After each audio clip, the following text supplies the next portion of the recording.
is used in the classes. Susan, how do you involve culture in the strategies you use in your English class?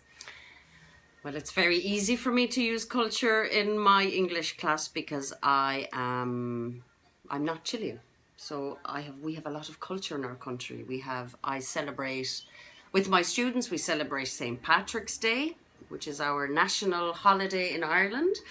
We also celebrate Halloween, which is I teach the students about Halloween, which is a huge Celtic it's a huge cultural Celtic thing that I try to bring into the classrooms in Chile.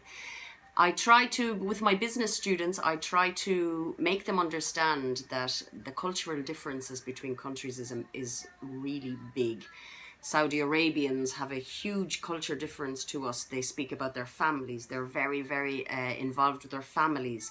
The Japanese people are very culture orientated also, and all of their culture revolves around the family.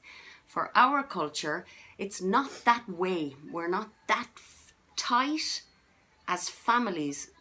We leave home when we are 17, 18 years old, and I try to incorporate this into the classroom and try to help people understand that everybody's different. Everybody in the whole world is different. And Totally. we need to think before we approach foreigners. We need to think and put ourselves in their shoes and see their perspective on life and things. Okay. And give real examples, please. St. Patrick's Day, I bring my students to Irish bars. We have lunch. We share with Chileans. We share with the Colombians if they're around. The Venezuelans, the Haitianos, the Colombians, the Germans. All of the different cultures that live in Chile, we try to share. I bring videos. I bring a lot of videos into my classes. I try to incorporate a lot of... what else do I incorporate into the classes with the cultures? We celebrate the different days, the 18th of September. And it's very important that the Chileans teach me their culture so I can respect their culture. It's very important for me to learn their culture before I push mine on them. This is what we do. And what do you consider are the most important elements to success in the second language learning? For me, the fundamental important thing is find out or know the style of learning of the students, because everybody is different. And like I say, I teach adults. We don't have a set curriculum like the children. So it's very important to find out if a student is a visual learner, is a writing learner. They learn by speaking, they learn by flashcards. For me, it is the most important thing is to find out who you are teaching, what kind of a person that they are, and if you have a chemistry between the people. If I have no chemistry with my student, the classes can become very boring and very long. And it's very important to keep the students interested in the classes. And this is the thing, to find out their style so they look forward to having their classes. Because as adults, we have a lot of things in our minds. So it's important that the student wants to come to the class.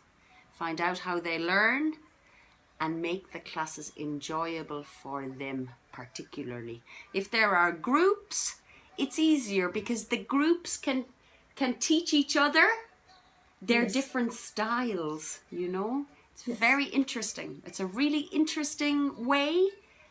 And the culture, of course. Some people are quieter than others. The personalities play a big part. And this is what I think. Finding out how the student learns and making the classes fun and interesting. Yes. I have to ask two more questions about it. Okay. How it has been for you to learn the Spanish language? You know something? For me, it has been okay. because when I came to Chile, I had zero Spanish. I had zero. I did not know how to say hello. I didn't know anything. Nothing. So for me, learning Spanish in Chile was much easier, I think, than learning Spanish in maybe Peru or Colombia, or because they have a different dialect here in Chile. It was very difficult. It was very difficult, very embarrassing, but it was fun. I enjoyed it. I really enjoyed it. It was difficult. But I just submerged myself in the culture. I submerged myself with the people, and I stopped hanging around with English speakers for about a year. I didn't interact with English speakers, so I could focus on learning the Spanish. That was what I did. You can't to say anything in Spanish? Bad words are good words. Hello, ¿cómo están? Soy la Susan. Soy de Irlanda. Me encanta Chile. Okay, very good. Yes. What do you think of what you discovered you were in Spanish-speaking country? The most thing that I learned about being in a Spanish-speaking country is to have patience and never assume anything. If I don't understand something, I must ask until I understand 100%. Because those little prepositions and those little words, they change the meaning. And sometimes I am left standing. Where's the person? They said they would be here at 3, and maybe I miss a word, and I have missed the whole context. I've missed the whole context of the conversation. This is the most thing, to be very clear about what we are talking about, because sometimes it's lost in translation. Sometimes I try to translate and I don't get the point, so I must ask and I must be very vocal and say, no, I don't understand. It's embarrassing, but it has to be done. It's been good for my patience. It's been fantastic for my patience. Thank you very much, Susan. You're very welcome. Very welcome.